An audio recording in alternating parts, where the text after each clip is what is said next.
যতই ভোট এগিয়ে আসছে ততই অভিযোগ, পাল্টা অভিযোগ, মন্তব্য, বিস্ফোরক মন্তব্য আর ফের বিস্ফোরক মন্তব্য দিলীপ ঘোষের। বাংলায় তৃণমূলের বিরুদ্ধে তিনিই লড়াই করেছেন, দাবি করেছেন বর্ধমান দুর্গাপুরের প্রার্থী দিলীপ ঘোষ।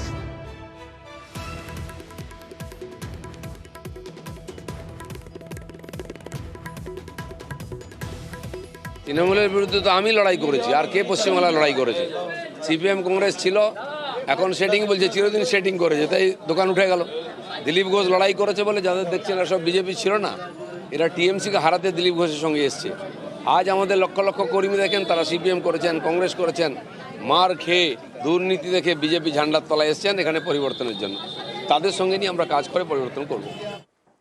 বাংলায় লড়াইটা শুরু করেছেন দিলীপই। ঘুরিয়ে দিলীপের পাশে দাঁড়িয়েই সওয়াল সদ্য বিজেপিতে যোগ দিয়ে ভোটের প্রার্থী হওয়া তাপস রায়। না, দিলীপ ঘোষের লড়াই বা সংগ্রাম সর্বজন বিদিত। তিনি যেটা বলেছেন সেটা তো ঠিকই বলেছেন। তার কারণ হচ্ছে কাউকে তো সূচনা করতে হয়, শুরু করতে হয়, এবং তারপরেই তো সেটা বিশাল একটা আন্দোলনে পর্যবসিত হয়। তৃণমূল থেকে পরবর্তীতে যোগদান করেছেন, তাদের কি কোথাও কটাক্ষ করলেন দিলীপ ঘোষ? এইরকম না, আমার মনে হয় না। সমস্ত কিছুকে ওইভাবে ধরলে হবে কেন? কখনোই না। বিজেপি রাজ্য সভাপতি সুকান্ত মজুমদারের বক্তব্য শোনাবো। যখন উনি রাজ্য সভাপতি ছিলেন তখন তো বিজেপিতে পুরনো যারা নেতা ছিলেন তাদের সাথে উনি মুখ ছিলেন, তখন উনি তো লড়াই করেছেন এবং তখন প্রচুর লোক সিপিএম থেকে আমাদের পার্টিতে এসেছিল। এটা তো ফ্যাক্ট, এটা অস্বীকার করার জায়গা নেই। এখনও তারা পার্টিতেই আছে, এখন সবাই মিলে আমরা লড়াই করছি। বারবার বেলাগাম দিলীপ ঘোষ আর পাল্টা কটাক্ষ তৃণমূলে। দিলীপ ঘোষ যে রাজনৈতিক কথাটা বলেছেন, সেই রাজনৈতিক কথাটা তো একেবারে ফেলে দেওয়া যাচ্ছে না। এটা তো ঘটনা। বিজেপি রাজ্যে দুটো এমপির দল ছিল, দুটো এমপির দলকে দিলীপ ঘোষ যখন সভাপতি ছিলেন তখন সেখান থেকে 18টা এমপি। এ রাজ্যে যখন 3টে মাত্র বিধায়ক ছিল, তার মধ্যে দিলীপ ঘোষ একজন। 3টে এমএলএ দলকে 77টা এমএলএ দল হয়েছে দিলীপ ঘোষের সভাপতিত্বের সময়। শুভেন্দু অধিকারী তখন ছিলেন না। তৎকাল শুভেন্দু এসে আদি দিলীপ ঘোষকে কার্যত মেদিনীপুর থেকে এনআরসি করে তাড়িয়ে দিয়েছে বর্ধমান দুর্গাপুর, এবং এমন সিটে তাড়িয়েছে যেটা হারা সিট, যেখানে দিলীপ ঘোষের জেতার সম্ভাবনা নেই। তিনি নিজে বুঝতে পারছেন এই সিটে তিনি জিতবেন না। তার জন্য তিনি অনেক কটু মন্তব্য, কুকথা করে রাজনীতির ময়দানে ভেসে থাকতে চাইছেন।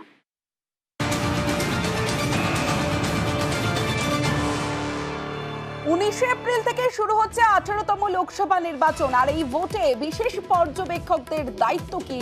রাজ্যের হেডকোয়ার্টারে থাকবেন বিশেষ পর্যবেক্ষকরা, ঠিক কি দায়িত্ব পালন করবেন তারা বিস্তারিত জানাবে। মৈত্রী রয়েছে আমার সঙ্গে। মৈত্রী, দেখো, দুজন বিশেষ অবজারভার, একজন পুলিশ অবজারভার এবং একজন জেনারেল অবজারভারকে নিয়োগ করেছে জাতীয় নির্বাচন কমিশন, এবং আগামীকালই তারা এসে পৌঁছাচ্ছেন রাজ্যে। তাদের মূলত যে কাজ হবে যে সুস্থভাবে নির্বাচনকে পরিচালনা করা। তারা হেডকোয়ার্টারে থাকবেন এবং প্রয়োজন মতো সংবেদনশীল জায়গাগুলোতে তারা পরিদর্শন করবেন। বিভিন্ন যে এজেন্সিগুলি রয়েছে তাদের সাথে কোঅর্ডিনেট করবেন, তাদের থেকে ইনফরমেশন গ্যাদার করবেন যে কোথাও কোনো সমস্যা রয়েছে কিনা। প্রয়োজনে অবজারভারদের থেকে, অর্থাৎ বিভিন্ন পার্লামেন্টারি কনস্টিটিউয়েন্সি যে অবজারভাররা রয়েছেন তাদের থেকে তারা তথ্য সংগ্রহ করবেন এবং তাদেরকে সহযোগিতা করবেন যাতে ফ্রি অ্যান্ড ফেয়ার ইলেকশন তারা কন্ডাক্ট করতে পারেন। সার্বিকভাবে তাদের দায়িত্ব হচ্ছে গোটা নির্বাচন প্রক্রিয়া যাতে সুষ্ঠুভাবে চলে, আইন শৃঙ্খলা পরিস্থিতি যাতে নিয়ন্ত্রণের মধ্যে থাকে সেটা নিশ্চিত করা। বেশ মৈত্রী।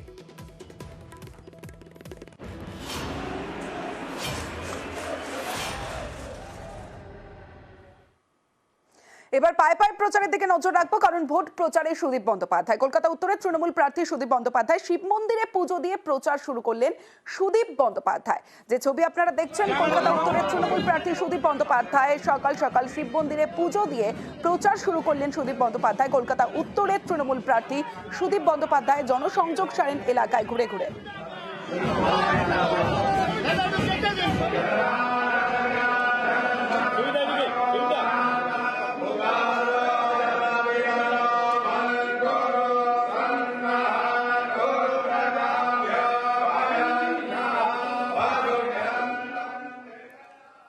অন্যদিকে সকাল সকাল প্রচারে বেরিয়েছেন কলকাতা উত্তরের বিজেপি প্রার্থী তাপস রায়। যে ছবি আপনারা দেখছেন, জনসংযোগ দলীয় কর্মীদের সঙ্গে নিয়ে সকাল সকাল জনসংযোগে কলকাতা উত্তরের বিজেপি প্রার্থী তাপস রায়।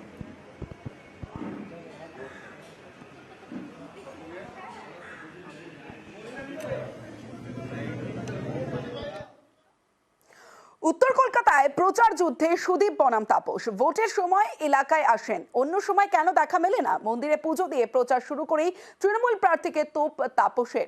বিজেপি প্রার্থীকে আমল দিতে নারাজ সুদীপ বন্দ্যোপাধ্যায়।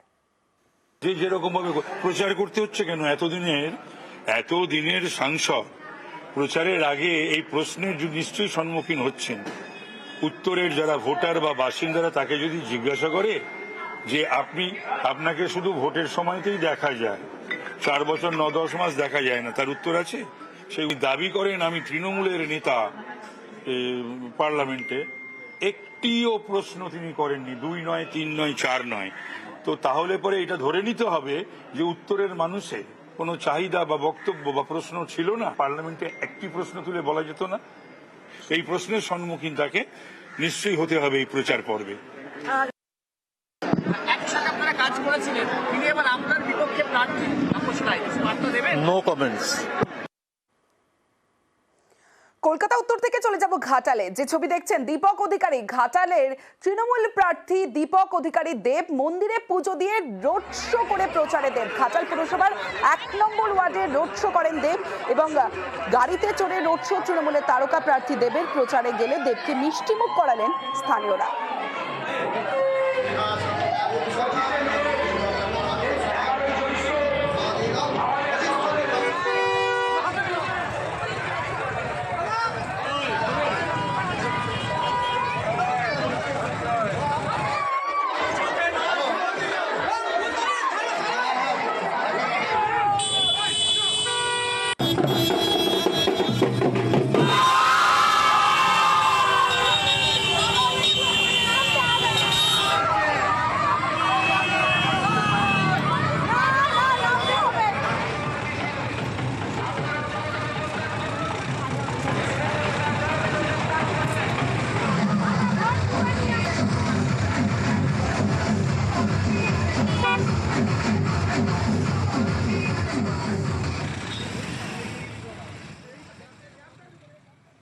এবার চলে যাব হুগলিতে বাইকে চড়ে লকেট চট্টোপাধ্যায়, বিজেপি প্রার্থী বাইকে চড়ে এলাকায় ঘুরে ঘুরে জনসংযোগ করলেন লকেট চট্টোপাধ্যায়। হুগলির বিজেপি প্রার্থী লকেট চট্টোপাধ্যায় মঙ্গলবার সকাল সকাল প্রচারে বেরিয়ে পড়েছেন।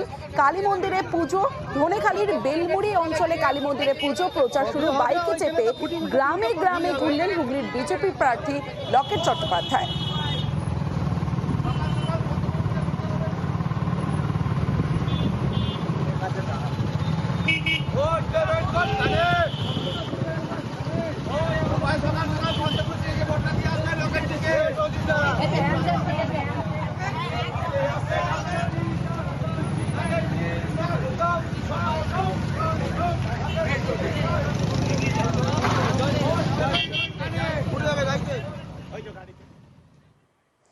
চৈত্রের গরম বাড়ছে যেমন, তেমন প্রচারের গরমও বাড়ছে। যাদবপুরে চলে যাব। বিধানসভার অধ্যক্ষ বিমান বন্দ্যোপাধ্যায়কে সঙ্গে নিয়ে রোড শো করলেন তৃণমূল প্রার্থী সায়নী ঘোষ। যে ছবি আপনারা দেখছেন, বিধানসভার অধ্যক্ষ বিমান বন্দ্যোপাধ্যায়কে নিয়ে প্রচারে সায়নী ঘোষ। গরম থেকে বাঁচতে প্রচারের ফাঁকে কখনো ডাবের জল, কখনো ঠান্ডা পানীয়ে চুমুক দিচ্ছেন প্রার্থী।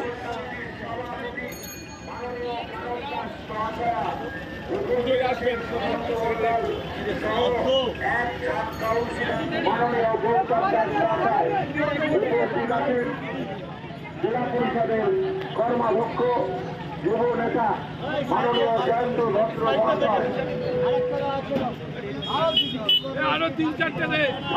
প্রখর রোদ, এত কর্মীরা পায়ে পা মিলিয়ে চলছে। আমরা তো এসি করে বসে থাকার মানুষ নই, দেখছেন তো। কেউ ভালোবেসে দিদি একটু ডাব খান, কেউ একটুখানি গ্লুকন ডি দিচ্ছে, কেউ একটু অরেঞ্জ দিচ্ছে। এরম ভাবেই ছোট্ট ছোট্ট পায়ে চলতে চলতে ঠিক পৌঁছে যাব। পাহাড় থেকে সাগর, ভোটের হাওয়া গরম। 42 লোকসভা কেন্দ্রে শিয়ানে লড়াই। পাওনা, বঞ্চনা, প্রতিশ্রুতি, উন্নয়ন, দুর্নীতি, সন্ত্রাস। কোন এলাকা কেন বারবার খবরের শিরোনামে? বাংলার হটস্পট ঘুরে দেখবো আমি প্রিয়াঙ্কা, আমি অতল।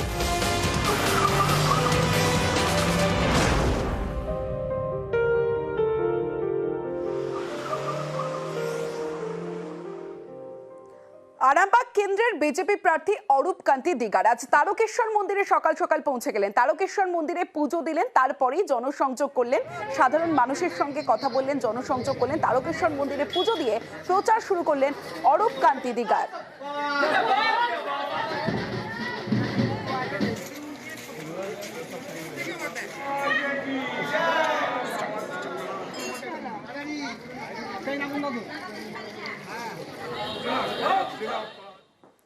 এবার সুন্দরবনের ছবি দেখছেন। সুন্দরবনে প্রচারে তৃণমূল প্রার্থী হাজী নুরুল ইসলাম। হিঙ্গলগঞ্জের বিভিন্ন এলাকায় প্রচার করলেন হাজী নুরুল ইসলাম। দুলদুলিতে ভোট প্রচার, কর্মী সমর্থকদের নিয়ে বাইক মিছিল করে প্রচার হাজী নুরুল ইসলামের।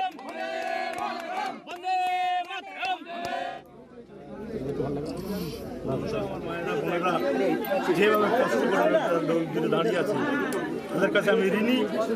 আমি তাদের কথা কোনোদিন ভুলবো না। 2009 সালে আয়লা হয় যখন আমি তখন তাদের পাশে ছিলাম, আজকেও আমি তাদের অধিকার করছি। আমি হিঙ্গলগঞ্জের উন্নয়ন কী হয় সেটা আমি দেখে দেবো। আমরা জেতার জন্য কিছু না, আমার মার্জিনটা বাড়াবার চেষ্টা করছি। প্রচারে 1 ইঞ্চি জমি ছাড়তে নারাজ কোনো দলের প্রার্থীরাই, যেমনটা বর্ধমান দুর্গাপুরের প্রার্থী সুকৃতি ঘোষাল। সকাল সকাল বেরিয়ে পড়েছেন প্রচারে, কর্মী সমর্থকদের নিয়ে পদযাত্রা। প্রচারে গিয়ে বাসিন্দাদের সঙ্গে কথা প্রার্থীর।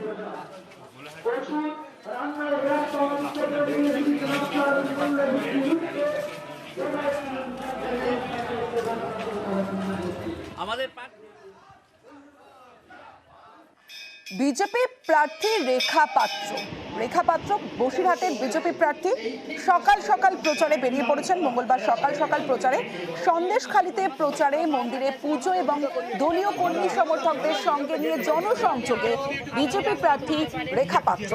কথা বলুন না, একটু কথা বলুন। আমার মা বোনেরা জানে সম্মানের লড়াই কি হয়, আমার মা বোনেরাই লড়বে। আমি ওনাদের পাশে মুখ হিসেবে থাকবো, কিন্তু ওনাদের লড়াই ওনারাই লড়বেন। আমার বাবাদের কথা বলতে চাইলে ওনারা নিশ্চয়ই চাইবেন না যে নিজের ঘরের সম্মান রাস্তাঘাটে শেষ হয়ে যাক। ঘরের সম্মান ঘরে রাখতেই চাইবেন। আজকের এই ঘরের মেয়েকে নিশ্চয়ই ওনারা স্থান দেবেন, ওনারা আশীর্বাদ দেবেন। বিজেপি প্রার্থী দেবাশিস ধর আজ সকাল সকাল চলে গেলেন তারাপীঠ মন্দিরে পুজো দিয়ে প্রচার শুরু করলেন বিজেপি প্রার্থী দেবাশিস ধর। বীরভূম লোকসভা কেন্দ্রের বিজেপি প্রার্থী দেবাশিস ধর।